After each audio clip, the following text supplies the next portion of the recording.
In a lot of games that I play and spectate, rushing sites is one of the most common forms of attacking in Valorant. It's not the only way to attack though, and it's important that we talk about another way of attacking that you can incorporate into your own gameplay that will win you games. In today's video, I want to talk about lurking and how you can use it to play mind games and outplay your opponent. Let's break down some clips of me lurking and explain the thought process behind the decisions made. One of the positives of lurking is that the moment you do it even just one time in a game, the opponent will always have to consider it as a possibility, and they can also potentially tunnel vision on a potential lurk. For that reason, I will do it during the first round of pistols sometimes, since 99% of the time people just expect a 5-man rush during pistol round since it's so common, and it can definitely catch people off guard. Let's break down this clip. One important thing to consider when lurking is to use your teammates to split the focus of the defenders.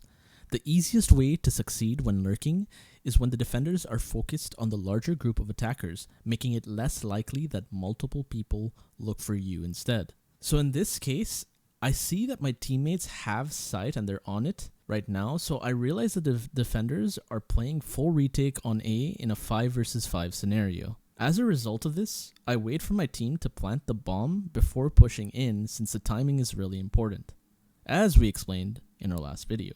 It's imperative that I don't push early here and get my timing just right so that the defender's attention is split. So when my team does plant the bomb, I start to push in as defenders start retaking the site.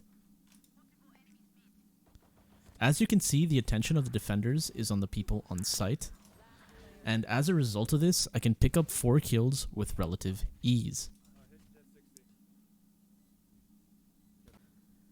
Getting a win on a pistol round as a result of lurking can snowball the next round for you as well if you force spy, which will put you at a significant advantage of +2 rounds. From my experience, the satisfying thing is of course winning the round, but the even more satisfying thing that'll let you know you're doing it right is when the enemy team will type in the chat saying things like, "Wow, are you really lurking on pistol round?" This never gets old. Now the real advantage of lurking is all the mind games you can pull off with it. You can do things like walk into sites for free, make them think you're in places that you're not, and make them allocate resources on parts of the map that aren't even threatened. So let's get into the mindset of lurking and put you, the viewer, in my place. I'm going to give you context of what happened in the previous round, and I want you to think about what you would do in this round knowing that. So in the previous round, I lurked mid, and I threw a falling smoke near tube around midair, right? So they couldn't see me teleporting on top of the tube as it fell down. I got a few kills and it worked out. So now, since it worked, I want you to think about what the possible options are. You can either do it again, or you can even 5-man rush a site if you suspect they might allocate more resources mid. Or you can go ahead and play even further mind games with blocking vision and smokes and baiting with sound. So I'm going to show you what I mean exactly by that third option. So I'm going to go ahead and do the same falling smoke in mid and get closer to teleport so that the defenders in mid hear the sound of the Omen teleport. They don't know if I'm on top of tube since the smoke blocked their vision as the smoke was falling down in mid. As you can see right now too, from the bullet holes in the wall here, they were actually shooting on top of tube as the smoke was falling, so they suspect that I'm on top of tube. So let's go ahead and play out the rest of the clip. So knowing that they were shooting on top of tube, you might be asking, wait, isn't this really risky? What if they come out of the smoke? Well, since I know they're shooting on top of tube, it tells me that they suspect that I'm up there.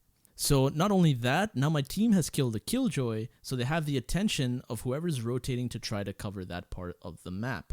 So as a result of this, I can get a free kill on the Sage who's trying to cover for the killjoy that just died. Now since I got this kill on the killjoy here, on the Sage here rather, I'm going to go ahead and push up a little bit further, and you can see them still shooting on top of tube.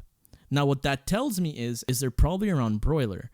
So now that we killed 2 people around B, I'm not going to actually smoke for my team, which this might be like debatable because you should be smoking for your team. But in this case, I want to play more selfish here since I hear one on Broiler. So now the thing about this smoke mid is that if they are playing on Broiler here, they can actually see back here. And I also see that my Cypher's here too, since he's coming back from me. But they can actually see behind mid, like on the entrance of tube. So I want to go ahead and smoke this off. That way, they actually have no idea where I am.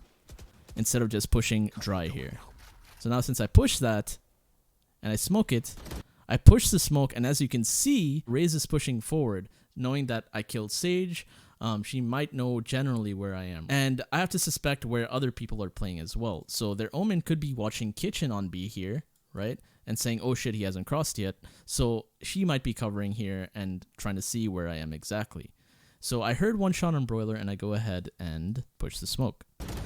We get the kill on Raze. He could be on Broiler, but now I suspect he's Kitchen since he wasn't Broiler. He didn't try to trade the Raze. So as you can see now, Omen's right here. We get the kill, and that's it. That's the round.